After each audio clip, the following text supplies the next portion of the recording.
رسول الله رسول الله أسألك يا ربي لقيا أسألك يا ربي لقيا عند الحوض يلاقينا ومع الصحب يروينا وللجنات أمانينا لا تخذلنا يا رب وللجنات أمانينا لا تخذلنا يا رب صلی اللہ علیہ وسلم۔ بسم اللہ الرحمن الرحیم نحمدہ ونصلی علی رسول الکریم اما بعد قال رب اشرح لی صدری ویسر لی امری واحلل عقدۃ من لسانی یفقہوا قولی اللہم انی اسألک علما نافعا وعملا متقبلا ورزقا طیبا اللہم صلی علی محمد کلما ذکرہ الذاکرون وکلما غفل عن ذکرہ الغافلون۔ عزیز سامعین السلام علیکم ورحمۃ اللہ وبرکاتہ۔ اب ہم دیکھ رہے ہیں یہ غزوہ یا یہ واقعہ جو واقعہ موتا کے نام سے مشہور ہے۔ آج میں آپ کو یہ بھی بتانا چاہوں گی کہ یہ غزوہ ہے یا سرایا، کیونکہ سرایا جیسے آپ بتایا کہ صحابہ اکرام کو اللہ کے رسول صلی اللہ علیہ وسلم بھیجتے تھے اس کو سرایا کہا جاتا تھا، اور جس میں آپ صلی اللہ علیہ وسلم بنفس نفیس شامل ہوں اسے غزوہ کہا جاتا تھا، لیکن کچھ اسکالر نے اسے غزوہ بھی لکھا اس لیے کہ یہ بہت اہمیت کا حامل یہ معرکہ تھا، اور اتنا بڑا اسلامی لشکر اور اتنی بڑی طاقت کے ساتھ اس سے پہلے کبھی ٹکرایا نہیں تھا۔ یعنی جیسے بدر میں تھا تو ایک کے سامنے 3 لوگ تھے، یعنی اگر یہ 300 لوگ تھے تو وہ لوگ 1000 لوگ تھے۔ اسی طرح سے احزاب میں بھی کئی 10,000 کا لشکر تھا، لیکن یہاں پہ تقریباً 1.5-2 لاکھ کا لشکر تھا، اور یہ لوگ صرف 3,000 تھے، یعنی ایک کے اوپر 35 یا 40 کا ایوریج تھا۔ اور صحابہ اسے جیش عمرہ بھی کہتے ہیں، یعنی عمرہ العمرہ جو ہے جمع ہے سرداروں کی، یہ کئی سردار، تو اس میں اللہ کے رسول صلی اللہ علیہ وسلم نے اتنی کثرت سے کسی کو سپہ سالار نہیں بنایا تھا جتنا اس جنگ میں آپ صلی اللہ علیہ وسلم نے 3 لوگوں کو بنایا تھا۔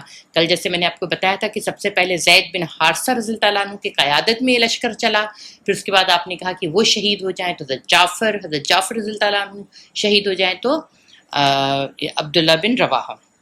تو اس لیے ان لوگ عربی لوگ جو ہے ان لوگوں کو جس سے محبت ہوتی ہے، جس سے زیادہ انسیت ہوتی ہے، تو ان کے کثرت سے نام رکھتے ہیں، تو اس لیے اس کا نام جیش العمرہ یا واقعہ بھی کہتے ہیں۔ موتا ایک چھوٹا سا گاؤں ہے، اس کا نام معرکہ موتا کیوں پڑا ہے؟ کیونکہ ایک چھوٹا سا ایک گاؤں ہے جو آج کل جارڈن میں ہے، عمان اور کرک کے بیچ میں ہے، اور آج کل لوگ اسے المزار بھی کہتے ہیں، اس جگہ کو لوگ المزار بھی کہتے ہیں، کیونکہ تینوں صحابی جو شہید ہوئے تھے ان کی تینوں کی مزاریں یا تینوں کی آخری آرام گاہ، تینوں کی قبر وہاں پر موجود ہے جارڈن میں۔ تو یہ اس طرح سے یہ تھوڑا سا آپ کو میں بتانا تھا کہ غزوہ موتا یا معرکہ موتا کے بارے میں۔ اسلامی لشکر شمال کی طرف بڑھتا ہوا معان پہنچا۔ یہ مقام شمالی حجاز سے متصل شامی علاقے میں واقع، یہاں لشکر نے پڑاؤ ڈالا اور یہیں نے جاسوسوں نے اطلاع پہنچائی کہ ہرقل کیسے روم بلقا کے علاقے میں 1,00,000 رومیوں کا لشکر لے کر خیمہ زن ہے، اور اس کے جھنڈے تلے بہت سے قبائل 1,00,000 سے اوپر کے جمع ہیں۔ اب مسلمانوں کے حساب سے سرے سے یہ بات تھی ہی نہیں کہ انہیں کسی ایسے لشکر سے سابقہ پیش آئے گا جس سے وہ دور دراز سرزمین میں اچانک دوچار ہو گئے تھے۔ اب ان کے سامنے سوال یہ تھا، یہ 3,000 کا چھوٹا سا لشکر اور کہاں 2,00,000 کا ٹھاٹھے مارتا ہوا سمندر، 1,00,000 ہرقل کے تھی اور 1,00,000 وہاں پہ فوج تھی۔ تو مسلمان حیران تھے، اور اس حیرانی میں طرح طرح کی باتیں ہو رہی تھیں اور مشورے ہو رہے تھے، لیکن عبداللہ بن رواحہ رضی اللہ عنہ نے ساری رائے کی مخالفت کی اور یہ کہہ کر لوگوں کو گرما دیا کہ لوگوں، خدا کی قسم جس چیز سے آپ کترا رہے ہیں یہ وہی شہادت ہے جس کی طلب میں آپ نکلے ہیں۔ یاد رہے دشمن سے ہماری لڑائی تعداد، قوت اور کثرت کے بل پر نہیں ہے، بلکہ ہم محض اپنے عقیدے اور دین کے بل پر لڑتے ہیں جسے اللہ نے ہمیں مشرف کیا ہے۔ اس لیے چلیے آگے بڑھیں، اور ہمیں 2 بھلائیوں میں سے ایک بھلائی حاصل ہو کر رہے گی، یا تو ہم غالب آ جائیں گے یا شہادت سے سرفراز ہوں گے۔ بالآخر حضرت عبداللہ بن رواحہ رضی اللہ عنہ کی بات پر سب لوگ مجمع پورا تیار ہو گیا۔ اب آپ سوچئے 3000 کا لشکر، یہ نہیں لگتا کہ بیت الموت ہو رہی ہے؟ مگر یہ ہے بولتے ہیں نا کہ اسلام کے لیے سروس کرنا، اور ہم لوگ کیا کرتے ہیں؟ واٹ سروس اسلام پرووائڈ اس، یعنی ہم کوئی خدمت اسلام کے لیے نہ کریں، اسلام ہماری خدمت کرتا رہے۔ اور یہاں پہ صحابہ اکرام اپنی جان، اپنے مال، اپنے ہر چیز کو کیا کرتے ہیں؟ جب موقع ملتا ہے تو اس پر نچھاور کرتے ہیں۔ تو اسلامی لشکر جو ہے 2 راتیں گزارنے کے بعد دشمن کی جانب پیش قدمی کی اور بلکہ کی ایک بستی کے پاس سے گزرا۔ اب جنگ کا آغاز کیسے ہوتا ہے؟ اب موتا میں فریقین کے درمیان ٹکراؤ اور نہایت ہی گھمسان کی لڑائی شروع ہوتی ہے، اور یہ لڑائی جو ہو رہی تھی اس کو ڈائریکٹ لائیو اللہ سبحانہ وتعالیٰ اللہ کے رسول صلی اللہ علیہ وسلم کو دکھا رہا تھا مدینہ میں۔ تو سب سے پہلے رسول اللہ صلی اللہ علیہ وسلم کے چہیتے حضرت زید بن حارثہ رضی اللہ تعالیٰ عنہ نے علم لیا، اور وہ ایسی بے جگری سے لڑے۔ دیکھیے وہ کون ہے؟ حضرت زید بن حارثہ، جن کو پہلے کچھ دن سے پہلے لوگ جانتے تھے زید بن محمد کے طور سے، تو انہوں نے اپنے ہر حق کو پورا کیا اور ایسی جانبازی سے لڑے کہ اس کی کوئی نظیر نہیں ملتی۔ وہ لڑتے رہے یہاں تک کہ دشمن کے نیزوں میں ایک دم گتھ گئے اور شہادت سے ان کو اللہ سبحانہ تعالیٰ نے مشرف کیا۔ اس کے بعد حضرت جعفر رضی اللہ تعالیٰ عنہ کی باری تھی، انہوں نے لپک کر جھنڈا اٹھایا اور بے نظیر جنگ شروع کی۔ جب لڑائی کی شدت شباب کو پہنچی تو اپنے سرخ و سیاہ گھوڑے سے اتر کر اور اس کی پونچھیں کاٹی اور اس قدر زور آور طریقے سے لڑے اور دشمن کی ضرب سے بولتے ہیں نا کہ اس کی صفوں کی صف پلٹ دی انہوں نے، اور اتنی بے خوفی سے اور اس قدر بولتے نا نقصان انہوں نے دشمنوں کا پہنچایا کہ دشمن ہیبت زدہ ہو گئے تھے۔ لیکن اس چکر میں پہلے حضرت جعفر رضی اللہ تعالیٰ عنہ کو کیا ہوا؟ کئی زخم آئے، 50 سے زیادہ، اور ان کے دونوں بازو جو ہے کٹ گئے تھے، تو بھی وہ آخر تک جو ہے جھنڈے کو پھر پکڑے رہے اپنے منہ اور سے، اس کے بعد ان کو شہادت ملی۔ اس کے بعد عبداللہ بن رواحہ اٹھے اور انہوں نے بھی بے جگری کے ساتھ لڑتے ہوئے شہادت کو نوش کیا۔ اب یہ اس میں یہ سارے صحابہ جو ایک کے بعد یہ شہید ہو رہے ہیں، کوئی یہ عام سی بات نہیں تھی۔ اس میں سے ایک صحابی اٹھے اور انہوں نے دیکھا کہ جھنڈا اب گر گیا، تو انہوں نے اٹھا لیا اور انہوں نے کہا کہ کس بات کا خوف ہے، آگے بڑھو اور شہادت سے مطلب شہادت کو چن لو بس۔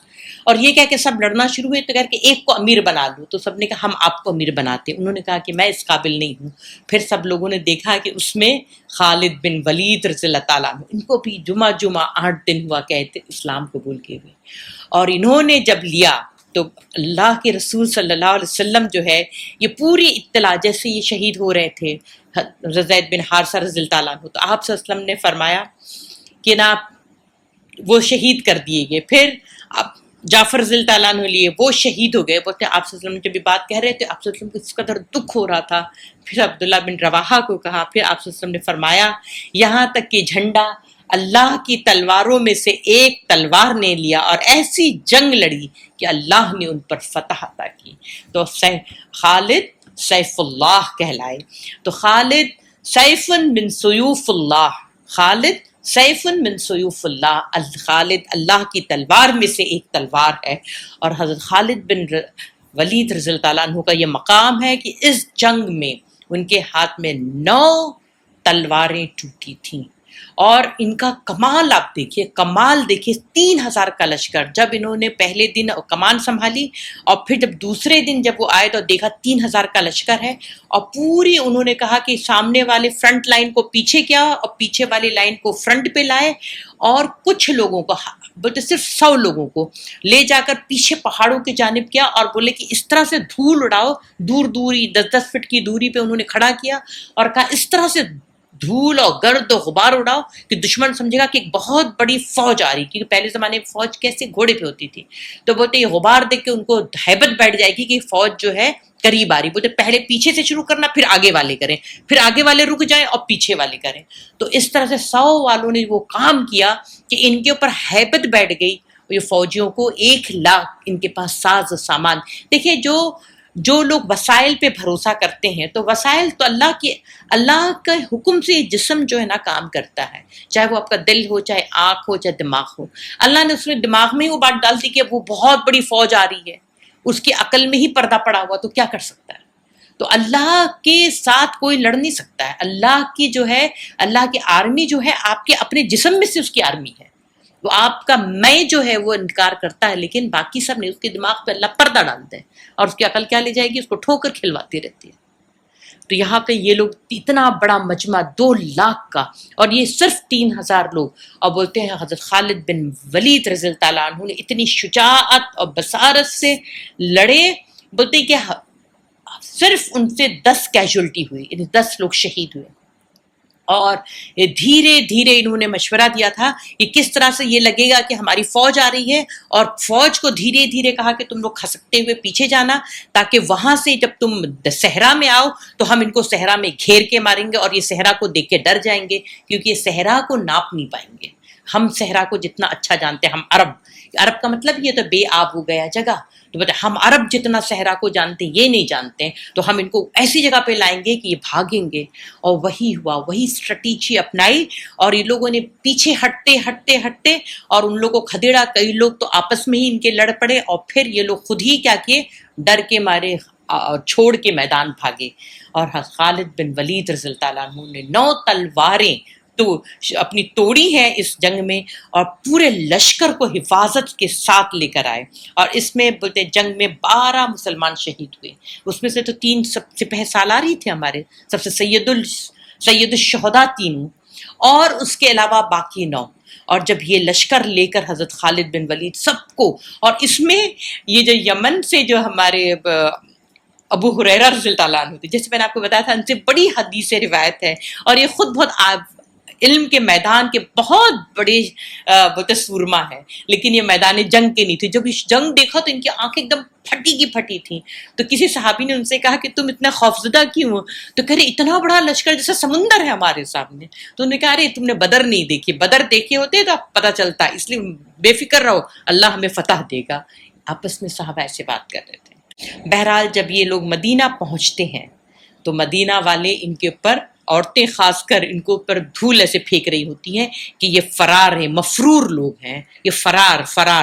تو آپ صلی اللہ علیہ وسلم نے کہا نہیں، یہ فرار نہیں، یہ قرار، یہ بھاگے ہوئے نہیں ہے، یہ قرار، یعنی یہ پھر اپنی بڑی فوج کی جگہ پر آئے ہیں، اور یہاں سے پھر کیا کریں گے، مضبوط اور مستحکم ہو کے آگے جنگ لڑیں گے. تو اسلام جو ہے سوسائڈل وہ فیصلے نہیں کرواتا ہے. اور یہاں سے خالد بن ولید رضی اللہ تعالیٰ عنہ جو وہ شیر ہیں، وہ جو اللہ کی تلوار ہے، وہ بات ثابت ہوئی.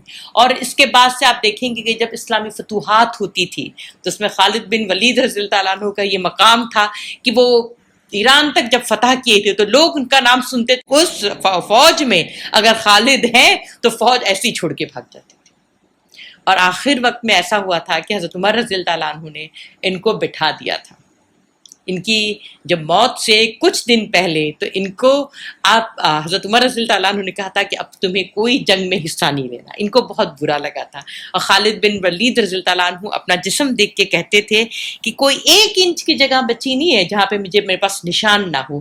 لیکن خالد اپنی موت کا انتظار بستر پہ کر رہا ہے. کہہ رہے بزدلوں سے کہہ دو کہ موت سے مت ڈرو، اگر موت تمہاری لکھی ہے تو تمہارے بستر سے آ کے چمٹ جائے گی، اور اگر زندگی لکھی ہے تو تم موت کی طرف لپک کے جاؤ گے اور زندگی تمہیں گلی سے لگائے گی. یہ خالد بن ولید ہیں. لیکن حضرت عمر رضی اللہ عنہ کا یہ مقام ہے، دیکھیے ان کی سوچ ہے کہ اگر خالد بن ولید، ان کا ٹائٹل کیا ہے، سیف اللہ، اللہ کی تلوار، تو کون اس قابل ہے کہ سیف اللہ کو توڑے؟ کوئی مار سکتا ہے، کوئی توڑ سکتا ہے.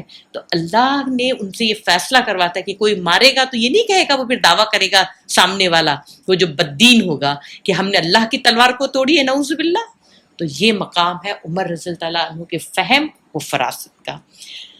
بہرحال اس معرکے کے مقام میں جو بھی سختیاں مسلمانوں نے جھیلی، اور وہ اس معرکے میں فاتح کے طور سے ابھرے کہ کہاں اتنا بڑا لشکر، اور انہوں نے جو ایک آدمی کا جو قتل کیا تھا سفیر کا، اس کی اتنی بڑی سزا بھگتی کہ پوری عزت داؤ پہ لگ گئی. اور تمام آس پاس کے دیار میں معلوم ہو گیا کہ یہ لوگ بھاگ کے گئے تھے اور یہ فوجی فاتح ہو کر آئے ہیں. ان کے صرف اتبار یہ لوگ شہید ہوئے ہیں.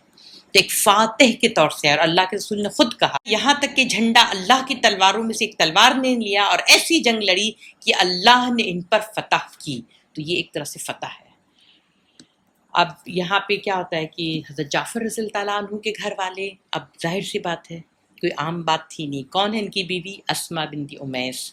آپ کو بتایا تھا میں نے پچھلی بار کہ کس طرح سے وہ حضرت عمر رضی اللہ عنہ سے ناراض ہو جاتی ہیں، آپ صلی اللہ علیہ وسلم کے پاس جاتی ہیں. اب ان کے گھر میں ماتم ہے، رو رہے ہیں لوگ، اور یہ حبشہ سے لوگ آئے ہیں، تو لوگ آ کے کہتے ہیں ان کے گھر والے بہت بین کر رہے ہیں، رو رہے ہیں. تو اللہ کے رسول نے منع کیا کہ بین نہیں کیا جائے، ماتم نہیں کیا جائے. رو سکتے ہیں آپ، ماتم نہ کیا جائے. پھر اللہ کے رسول صلی اللہ علیہ وسلم نے گھر والوں کے لیے کھانا اور بھجوایا پکوا کے. اور یہ سنت ہے کہ آپ آس پاس والے اور خاص کر گھر والے خیال رکھیں، دور دراز کے نہیں، گھر والوں کا پہلا حق ہوتا ہے. تو اور اس کے بعد اللہ کے رسول صلی اللہ علیہ وسلم خود ان کے گھر میں تشریف لے گئے اور ان کے بچوں کو بلایا. اور اب یہ جو حدیث ہے عبداللہ بن جعفر کوٹ کر رہے ہیں، وہ 7 سال کے تھے. تو وہ کہتے ہیں کہ اللہ کے رسول جب آئے تو ہم لوگ ایک دم، ہماری حالت خراب تھی، ہم سہمے ہوئے تھے. اور ان کا بھائی جو تھا اس کا نام محمد تھا، محمد بن جعفر. تو وہ ایک دم اس کے بال عجیب سے ہو رہے تھے. تو آپ صلی اللہ علیہ وسلم نے حجام کو بلایا، اس کی حجامت کروائی. پھر آپ صلی اللہ علیہ وسلم دونوں بچوں کو بٹھا کے کہتے ہیں کہ محمد جو ہے وہ اپنے دادا ابو طالب کی طرح ہے اور عبداللہ میری طرح ہے. اور فرمایا کہ تمہارے والد کو 2 پر دیے گئے ہیں اس کے بدلے میں کہ ان کے 2 بازو کٹ گئے تھے. اب اس سے ہمیں کیا پتہ چلتا ہے کہ آپ جب جائیں تو ان کو اچھی بات کریں، ان کو بشارتیں والی بات کریں، تاکہ وہ ان کی جو نیکی ہے، جو مرنے والے کی جو نیکی ہے، اس نیکی کا بار بار ذکر کریں. تو یہ تھی مورکہ موتا. اس کے بعد سرایا ذات سلاسل ہوتی ہے. اس مقصد کے لیے آپ نے حضرت عمر بن عاص رضی اللہ عنہ کو منتخب فرمایا کیونکہ ان کی وادی قبیلہ بلی سے تعلق رکھتی تھی. اب یہ جو ایک سرایا ہوتی ہے تو جن لوگوں سے، جن عرب قبائل سے ہو رہی تھی، تو اس قبیلے کا تعلق کس سے تھا؟ ان سے قریبی تعلقات کس سے تھے؟ عمر بن عاص رضی اللہ عنہ سے. تو آپ صلی اللہ علیہ وسلم دیکھیے، جب کوئی ذمہ داری دیتے ہیں تو ہمیشہ دیکھتے ہیں کہ اس کے لیے سب سے صحیح کون ہے. تو اس حساب سے وہ کیا کرتے تھے؟ ڈیوٹی کو اسائن کرتے تھے. تو اس طرح سے آپ حضرت عمر بن عاص رضی اللہ عنہ کے ساتھ سفید جھنڈا ان کو باندھا، اور ان کو ان کے مہاجرین اور انصار کی 300 نفری دے کے انہیں رخصت فرمایا، اور 30 گھوڑے بھی تھی. آپ نے حکم دیا کہ بلی اور عذرا اور بلکین کے جن لوگوں کے پاس گزرے ان سے مدد لیجیے، اور رات کو سفر کرتے اور دن کو چھپے رہتے. جب دشمن کے قریب پہنچے تو معلوم ہوا کہ ان کی جمعیت بہت بڑی ہے. اس لیے حضرت عمر نے حضرت رافع بن جوہنی کو کمک کے لیے آپ صلی اللہ علیہ وسلم کی خدمت میں بھیج دیا، اور آپ صلی اللہ علیہ وسلم نے پھر 200 اور مہاجرین اور لوگوں کو بھیجا. اس میں ابو بکر، عمر اور سرداران انصار بھی تھے. حضرت ابو عبیدہ جو ہے ان قیادت کرتے ہوئے گئے اور یہ حکم دیا کہ عمر بن عاص سے جا ملیں، اور دونوں نے مل کر کام کیا، کوئی اختلاف نہ کیا. وہاں پہنچ کر ابو عبیدہ رضی اللہ عنہ نے امامت کرنی چاہی تو عمر بن عاص رضی اللہ عنہ فرماتے ہیں کہ تم کمک لے کر آئے ہو، امیر میں ہوں. اس لیے پھر کس نے نماز پڑھائی؟ عمر بن عاص رضی اللہ عنہ نے نماز پڑھائی. پھر آپ لوگ جب آ کے یہاں پہ یہ بات بتاتے ہیں تو اللہ کے رسول صلی اللہ علیہ وسلم بتاتے ہیں بالکل صحیح، کیونکہ یہ ایک ایڈ بھیجی گئی تھی، اور وہاں پہ امیر کون بنائے گئے تھے؟ عمر بن عاص رضی اللہ عنہ. تو اس طرح ہمیں یہ بھی معلوم پڑتا ہے کہ ہمیں ہمیشہ اپنی پوزیشن پر برقرار رہتے ہوئے کام کرنا چاہیے. پھر وادی القریٰ سے آگے خطے کا نام یہ زمین ہے، یہاں سے مدینہ کا فاصلہ 10 دن ہے. اس لیے بتایا ابن اسحاق نے کہ یہاں پہ آ کے ایک چشمے پہ اترے، اور اسی لیے اس چشمے کا نام سلاسل تھا، اس لیے اس جنگ کا نام کیا پڑ گیا؟ سرایہ سلاسل. پھر اسی طرح سے ایک اور سرایہ خزرہ ہوتا ہے شعبان میں. اس کے بعد غزوہ فتح مکہ ہوتا ہے، یعنی فتح مکہ ہوتا ہے. اس کی ایک وجہ بنتی ہے. ہوتا کیا ہے کہ امام ابن قیم لکھتے ہیں کہ یہ فتح اعظم جس کے ذریعے اللہ نے اپنے دین کو، اپنے رسول کو، اپنے لشکر کو اور اپنے امانت دار گروہ کو عزت بخشی، اور اپنے شہر کو، اپنے گھر کو، جسے دنیا والوں کے لیے ذریعہ ہدایت بنایا، کفار اور مشرکین کے ہاتھوں سے چھٹکارا دلایا. اس فتح سے آسمان والوں میں خوشی کی لہر دوڑ گئی، اور اس کی وجہ سے لوگ اللہ کے دین میں فوج در فوج داخل ہوئے، اور پوری زمین جو ہے روشن اور دمک گئی۔ اس غزوے کا سبب یہ ہوتا ہے کہ جب صلح حدیبیہ ہوئی تھی کہ ہمارے اور تمہارے بیچ میں 10 سال جنگ نہیں ہوگی، اور ہم دونوں کے بیچ میں جو حلیف بنے گا، یعنی جو قریش کی پارٹی کے ساتھ حلیف بننا چاہتا ہے تو وہ ان کے ساتھ کر لے گا، اور جو مدینہ والوں کے ساتھ حلیف بنے گا تو وہ مدینہ والوں کے ساتھ بن سکتا ہے، اور کوئی بھی قبیلے سے جنگ نہیں ہوگی۔ لیکن بنو بکر جو تھے وہ قریش کے عہد و پیمان میں تھے، قریش کے حلیف تھے، اور بنو خزارہ جو تھے وہ رسول اللہ صلی اللہ علیہ وسلم کے یعنی مدینہ اسٹیٹ سے ان کے عہد و پیمان تھے، اور وہ ان کے حلیف تھے مدینہ والوں کے۔ دونوں قبیلے ایک دوسرے سے مامون اور بے خطر ہو گئے، یہاں تک کہ یہ سب ذات سلاسل وغیرہ ہوتی ہے لیکن کوئی کسی پہ ہاتھ نہیں ڈالتا ہے۔ اب ایک چھوٹا واقعہ ہو جاتا ہے اور ان لوگوں کے آپس میں دشمنی تھی، بنو بکر کی اور بنو خزارہ کی، اور اس میں جب کیا ہوتا ہے کہ بنو بکر نے ایک موقع کو غنیمت سمجھ کر چاہا کہ بنو خزارہ سے پرانا بدلہ چکا لیں۔ جو انہوں نے کیا دیکھا کہ بنو خزارہ جو ہے بغیر کوئی تیاری کے آرام سے رہ رہے ہیں، سمجھ رہے کہ ہم پہ بنو بکر حملہ نہیں کرے گا، اور انہوں نے رات میں حملہ کر دیا۔ اور اس وقت بنو خزارہ جو ہے وہ تو آرام سے سو رہے تھے کہ ان کو یہ لگ رہا تھا ہماری ٹریٹی ہے، اور ان کے پر نقصان ان کو ہوا، ان کے کئی افراد مارے گئے اور لڑائی ہوئی، اور ادھر قریش نے اس حملے میں ہتھیاروں سے بنو بکر کی مدد بھی کر دی۔ قریش نے کیا کیا؟ اس کو روکنے کے بجائے بنو بکر کی مدد بھی کر دی، بلکہ کچھ آدمی رات کی تاریکی کا فائدہ اٹھا کر لڑائی کے میں شریک بھی ہوئے۔ بہرحال ہمراہ آونوں نے بنو خزارہ کو کھدیڑ کر حرم تک پہنچایا۔ حرم پہنچ کر بنو بکر نے کہا، اے نوفل، اب تو ہم حرم میں داخل ہو چکے ہیں، تمہارا الہ تمہارا الہ۔ اس کے جواب میں نوفل نے ایک بڑی بات کہی، بولا، بنو بکر، آج کوئی الہ نہیں، اپنا بدلہ چکا لو۔ میری عمر کی قسم، تم لوگ حرم میں چوری کرتے ہو تو کیا حرم میں ہم اپنا بدلہ نہیں لے سکتے؟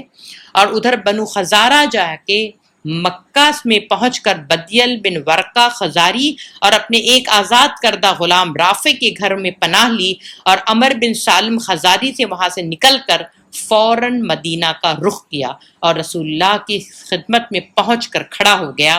کون؟ یہ بنو خزارہ والے۔ آپ مسجد نبوی میں صحابہ کرام کے درمیان تشریف فرما تھے۔ عمر بن سالم نے کہا، جو بنو خزارہ کے تھا، اس نے کہا، اے پروردگار، اس نے شاعری والے انداز میں بہت دردناک انداز میں شعر پڑھا۔ اس نے کہا، اے پروردگار، میں محمد صلی اللہ علیہ وسلم، ان کے عہد اور ان کے والد کے قدیم عہد کی دہائی دے رہا ہوں۔ ابھی دہائی کہاں دے رہا ہے؟ اللہ کے رسول کے دربار میں، مسجد نبوی میں۔ آپ لوگ اولاد تھے اور ہم جننے والے، پھر ہم نے تابعداری اختیار کی اور کبھی دستکش نہ ہوئے۔ اللہ آپ کو ہدایت دے، آپ پرزور مدد کیجئے، اللہ کے بندوں کو پکاریے، وہ مدد کو آئیں گے، جن میں اللہ کے رسول ہوں گے، ہتھیار پوش اور چڑھے ہوئے 14ویں کی چاند کی طرح گورے اور خوبصورت۔ اگر ان پر ظلم اور ان کی توہین کی جائے تو چہرہ تمتما اٹھتا ہے۔ آپ ایک ایسے لشکر جرار کے اندر تشریف لائیں گے جو جھاگ بھرے سمندر کی طرح تلاطم خیز ہوگا۔ یقیناً قریش نے آپ کے عہد کی خلاف ورزی کی ہے، آپ کا پختہ پیمان کو توڑ دیا ہے، اور انہوں نے میرے لیے گھات لگائی، اور میں یہ سمجھا کہ میں کسی کی مدد کو نہ پکاروں گا، حالانکہ وہ بڑے ذلیل اور تعداد میں قلیل ہیں۔ انہوں نے وہ تدبیر رات میں حملہ کیا اور ہمیں رکوع اور سجود کی حالت میں قتل کیا۔ تو رسول اللہ اب اتنی درد انگیز انداز میں اشعار پڑھ پڑھ کے اللہ اور رسول کو کیا کر رہے ہیں؟ اپنی بات کہہ رہے ہیں۔ اب اللہ کے رسول صلی اللہ علیہ وسلم دیکھیے اپنے سے فیصلہ نہیں لے سکتے۔ اب آپ صلی اللہ علیہ وسلم کا چہرہ تمتما رہا ہے کہ یہ بدعہدی یہ کیسے قبول ہو سکتی ہے؟ تو اللہ کے رسول کہتے ہیں، اے عمرو بن سالم، تیری مدد کی گئی۔ اس کے بعد آسمان میں بادل کا ایک ٹکڑا دکھائی پڑا۔ آپ نے فرمایا، یہ بادل بنو کعب کی مدد کی بشارت سے دمک رہا ہے۔ تو اس کے بعد بنو خزارہ کی کلیجے میں ٹھنڈک پڑی کہ اب اللہ اور اس کا رسول ہمارے لیے کافی ہے۔ اب ہوتا کیا ہے، قریش نے تو یہ کام کر لیا۔ قریش کے چند شرک پسند جن کو ہمیشہ لڑائی بھڑائی زیادہ پسند ہوتی، وہ والے لوگوں نے بنو بکر کی مدد کر کے اور معاہدے کی خلاف ورزی کی۔ لیکن جو ان کے اونچے قسم کے سیاستدان اور جو لوگ ہے نا جانتے تھے، دور دیکھنے کی نظر جن کی تھی، اہل نظر تھے، وہ پہچان گئے کہ یہ تو بہت بڑا بلنڈر کر دیا ہے، اس میں سے ایک تھے ابو سفیان، اور وہ اپنا سر پکڑ کے بولتے ہیں خاک پر ڈال دی تم لوگوں نے میرے سر پہ، اور وہ کوشش کرتے ہیں کہ یہ کھلی ہوئی بدعہدی اور بدشکنی تھی جس کی کوئی بھی وجہ نہیں تھی، اس لیے خود قریش کو بھی اپنی بدعہدی کا بہت احساس ہو گیا، اور انہوں نے اس کا انجام کی سنگینی کو مد نظر رکھتے ہوئے، اب دیکھیں انہوں نے یہ سب کچھ دیکھا ہے، عذاب، اور ابھی موتا مورکہ موتا کہ 2 لاکھ لشکر سے ٹکرا کے بہادر کی طرح آئے کس طرح سے، اب وہ بھاگا ہے، وہ اتنا بڑا سپر پاور، تو یہ سب دیکھ کے ابو سفیان اپنا سر پیٹ رہا ہے کہ کیا غلطی اس نے کی۔ اور ادھر رسول اللہ صلی اللہ علیہ وسلم نے صحابہ کرام کو بتایا کہ قریش اپنی اس عہد شکنی کے بعد اب کیا کرنے والے ہیں، چنانچہ آپ نے فرمایا کہ میں ابو سفیان کو دیکھ رہا ہوں کہ وہ عہد کو پھر سے پختہ کرنے اور صلح کو بڑھانے کے لیے آئے گا، اور ادھر سفیان جو ہے وہ بے قرار ہوتے ہیں اس وقت، کیونکہ اس وقت اسلام نہیں لاتے ہیں، اور وہ پہنچتے ہیں اس کے پاس، وہ حدیل بن ورقہ سے ملاقات ہوتی ہے۔ حدیل مدینہ سے مکہ واپس آ رہا تھا، ابو سفیان سمجھ گیا کہ نبی صلی اللہ علیہ وسلم سے پاس ہو کر آ رہا ہے، اس سے پوچھا حدیل کہاں سے آ رہے ہو؟ حدیل نے کہا میں خزارہ کے ہمراہ اس ساحل اور وادی میں گیا ہوا تھا۔ پوچھا کیا تم محمد کے پاس گئے تھے؟ حدیل نے کہا نہیں، مگر جب حدیل مکہ کی جانب روانہ ہو گیا تو ابو سفیان نے کہا اگر وہ مدینہ گیا تھا تو وہ اپنے اونٹ کو گٹھلی کا چارہ کھلایا ہوگا، تو اس نے اس کے اونٹ کی جو مینگنی ہوتی ہے اس کو توڑ کے دیکھا، اس نے سمجھ گیا کہ چارہ مدینہ والے کھلاتے ہیں، تو کہتا ہے حدیل محمد کے پاس گیا تھا، ہماری شکایت کی اور بدعہدی کی سزا اب ہمیں ملے گی۔ بہرحال ابو سفیان نے سر جوڑ کر کوشش کی، پھر مدینہ آتا ہے، اور اب سب سے پہلے ان کی اپنی صاحبزادی کون ہے؟ ام المومنین حضرت ام حبیبہ رضی اللہ تعالیٰ عنہ، آپ صلی اللہ علیہ وسلم کی زوجہ محترمہ ہے، ام المومنین ہے۔ اب ان کے بارے میں سن لیجئے کہ ان کے شوہر جب یہ لوگ پہلی ہجرت کیے تو ان کے شوہر وہاں پہ جا کے مرتد ہو گئے تھے اور وہیں ختم ہو گئے تھے، اور یہ جب بیوہ تھی تو اللہ کے رسول صلی اللہ علیہ وسلم نے جب وہ بھیجا تھا قاصد، کس کو؟ نجاشی بادشاہ کو، تو ساتھ میں یہ بھی بھیجا تھا کہ ان کا نکاح آپ صلی اللہ علیہ وسلم سے کر دیا جائے، اور وہ مہر کی رقم نجاشی نے عطا کی تھی، اور وہاں پہ بہت بڑی فیسٹ یعنی بہت بڑا ولیمہ اس نے رکھا تھا، اور آپ صلی اللہ علیہ وسلم کو وہاں کی جو خواتین تھیں، نجاشی کی جو محل کی خواتین تھیں، انہوں نے کافی گفٹ وغیرہ دیا تھا، کس کو؟ ام حبیبہ رضی اللہ تعالیٰ عنہ کو۔ تو ام حبیبہ رضی اللہ تعالیٰ عنہ کو جو عورت ان کو خبری لاتی ہے تو اپنا بہت قیمتی سامان اس کو دے دیتی کہ وہ اتنا بڑا اعزاز ہے۔ اب اللہ کے رسول صلی اللہ علیہ وسلم ان سے کیوں نکاح کرتے ہیں؟ کیا ضرورت تھی؟ یہ تو وہاں حبشہ میں تھی، کیا ضرورت تھی؟ لیکن یہ رسول اللہ ہے، رحمت للعالمین بنا کر بھیجے گئے، اور ساری انہوں نے جتنا بھی نکاح کیا تھا، ایک تو یہ تھا کہ خاص کر عورتوں میں تو کوئی نبی رسول آنا نہیں تھا، تو اس لیے امہات المومنین کے ذریعے سے ہمیں اسلام سکھایا گیا ہے، تو جو اتنی ساری امہات المومنین تھی تو ہمیں ہر قسم کی تعلیم مکمل طور سے ملتی ہے، پہلی بات۔ اور دوسری بات یہ ہے کہ یہ پولیٹیکل میرج تھی، کہ اس زمانے میں یہی چیز بہت زیادہ کیا کرتی تھی، امن لاتی تھی اور صلح کرواتی تھی، اور یہ اعزاز تھا۔ اسی لیے جب ابو سفیان بھی وہ اتنی دشمنی نہیں کر پاتا تھا، جب ام سلمہ رضی اللہ تعالیٰ عنہ ام المومنین بنی تو آپ دیکھتے ہیں کہ فوراً جو ہے تھوڑے دن بعد خالد بن ولید بھی کیا کرتے ہیں، رضی اللہ تعالیٰ عنہ اسلام قبول کرتے ہیں۔ وہ دل میں کیا ہوتا ہے، وہ دشمنی کم ہوتی ہے۔ تو بہرحال یہ صاحبزادی ام المومنین کے پاس کون آتے ہیں؟ ابو سفیان، اور وہ جب آتے ہیں اور دیکھتے ہیں کہ بھائی جیسے بستر لگا ہوتا ہے، اس زمانے میں تو ہماری طرح صوفے ہوتے نہیں تھے، تو وہ بستر پہ بیٹھنا چاہتے ہیں تو ام حبیبہ رضی اللہ تعالیٰ عنہ ان کو روکتی ہیں اور فرماتی ہیں کہ آپ رکیے، اور پھر بستر کو موڑ دیتی ہیں، اور یہ کون دیکھ رہے ہیں؟ وہ بالغ النظر ابو سفیان رضی اللہ تعالیٰ عنہ۔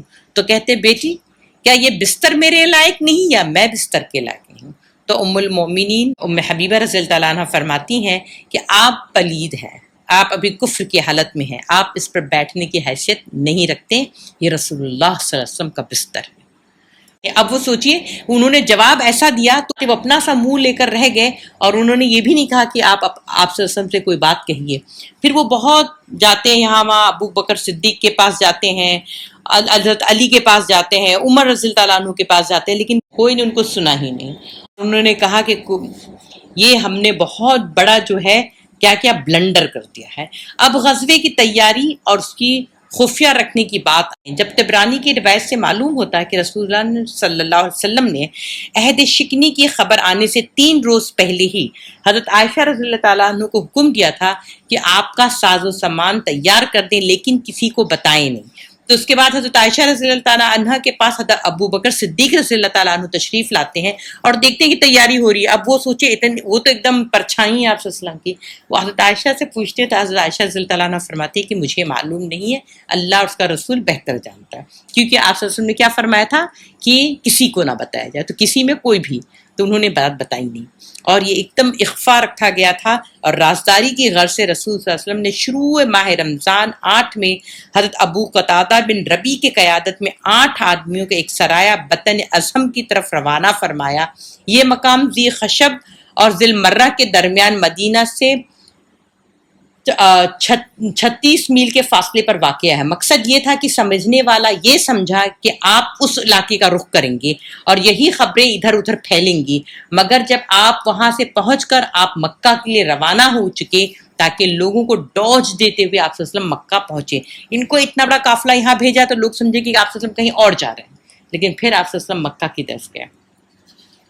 اور ادھر حاطب بن ابی بلتا نے قریش کو ایک رکا لکھ کر یہ اطلاع بھیجی کہ رسول اللہ صلی اللہ علیہ وسلم حملہ کرنے والے۔ جب آپ وہاں پہنچ گئے تب ان کو بھی، صحابیوں کو بھی پتا چلا کہ ہم مکہ جا رہے ہیں، تو وہاں سے وہ حاطب بن ابی بلتا جنہوں کو آپ صلی اللہ علیہ وسلم نے کیا کیا تھا، ایک خط لے کر بھیجا تھا، یہ وہ بدری صحابی ہیں اور انہوں نے خط میں راز کو فاش کیا تھا۔